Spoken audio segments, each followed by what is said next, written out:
Hello, in this video I want to show you how to install Microsoft Edge browser on VIVO V15 Pro. To do this, we'll need to open a Google Play Store. Here in the top search for Microsoft Edge.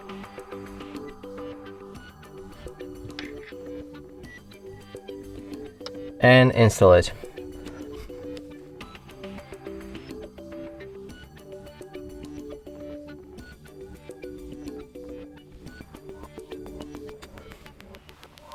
When it's ready, you should be able to open it.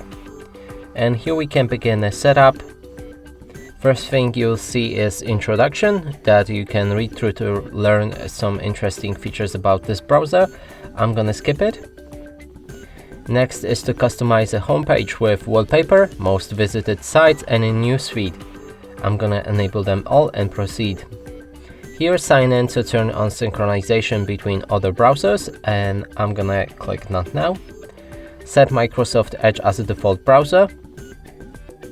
And lastly, enable or disable data sharing preference. Now the browser is ready. You can open any website. And as you can see, it works fine. And that's it for this video. Hope you like it. Please consider subscribing to our channel, leave a like and a comment below.